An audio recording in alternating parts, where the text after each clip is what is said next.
Hey guys, here's a little bit of a look at inside my starter.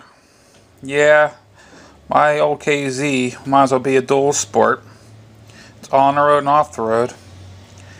But I found out my starter died after last ride on Sunday. And the reason I'm showing this is kind of hard to get into focus with this. But you see over here where my light's shining on. That's nice and smooth, a little dirty but smooth. It gets a little rough over in here, which I'm going to smooth out. And that's caused to a bad bearing. I got this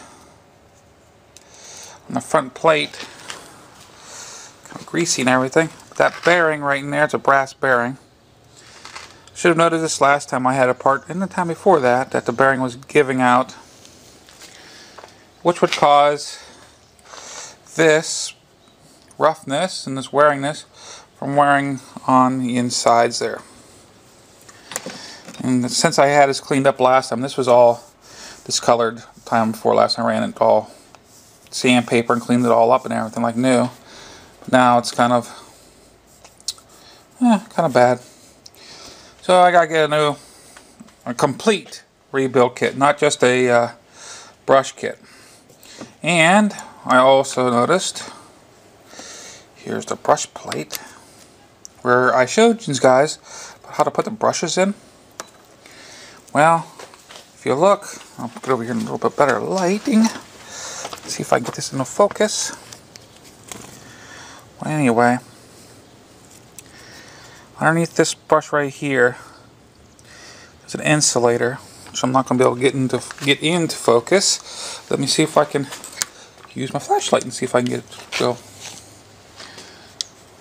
Oh, my flashlight's dying. My flashlight's dying. Well, anyway, there's an insulator underneath this. It goes between this and the plate. And on the bottom, you have two rivets, like a brass rivet, they look like copper. And they have insulators. And that keeps this from shorting out onto the plate. And this one here, you can't really see it on camera, but it does move. It goes back and forth. So that's going to need to be replaced also. That's including in the complete rebuild kit. So, what does Mike's got to do? He's got to wait till, well, I looked at the schedule, and I have to wait till beginning of next month to get a brush plate, a complete rebuild kit ordered, and get down here so I can get the bike back on the road. Like I said, this bike, it's like a dual sport. It's on the road and off the road. At least it's not a BMW. Little play for MT8. Oh yeah. I got a suspicion. I've been having troubles with this thing on cold starts. And I don't mind my dirty garage.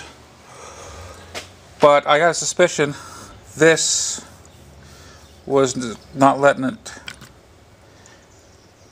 turn over very well when it was cold, and the engine was a little snug tighter. So I'm kind of thinking this will probably take care of it. And the reason why I'm showing this is, I mean, I should have seen this. I should have seen this whenever I first had it apart. I don't know why I didn't. But it's just kind of a little bit of a point out to you guys that are working on older bikes or working on your own bikes, rebuilding things. I mean, the small things really does make a difference. This, if I would have known this and gotten a rebuild kit before, I wouldn't have been in the position I'm in. But that's the way things work. But the sparing for this end actually seems pretty good. I looked at it, and I'm going to go ahead and replace it anyway whenever I get the rebuild kit, but it looks good. I could probably pop it together after I replace the outside bearing, the brush plate, and there's actually a bearing on the outside section inside, which I'm going to take out and put new seals and stuff in it, make it pretty much a new starter, since they don't sell new starters for being a 30-year-old bike.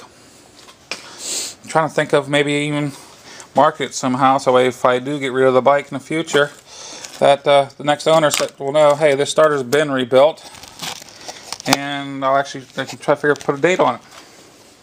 But yeah, this is a little heads up to SCRC 401 too.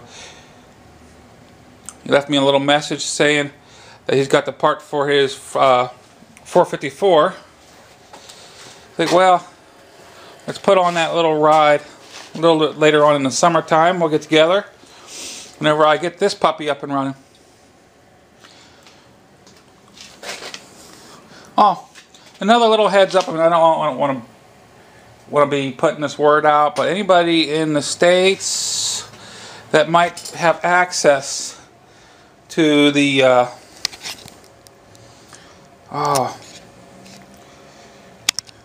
the right side brake caliper mounting bolts in the slides, and you know that, I mean, you're not gonna, I don't care if they're used, I mean, used be fine, but I need a set. I would really like to get that right side caliper put on.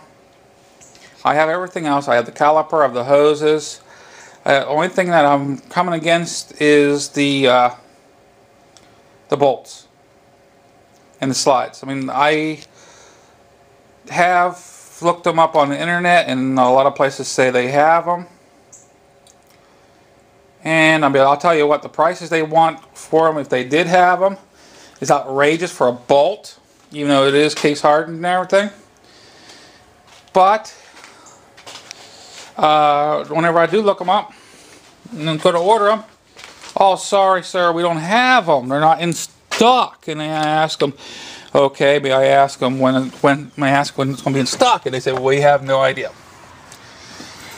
So I'm willing to go use just to get that side on. I mean, does it have to be on? No. For state inspection, it doesn't have to be on that side, as long as you have a front caliper on.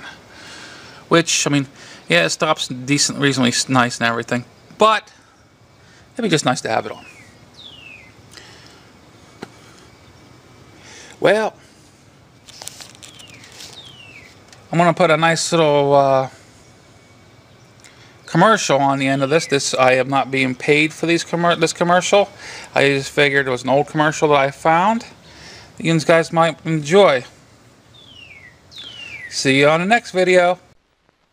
Kawasaki lets the good times roll.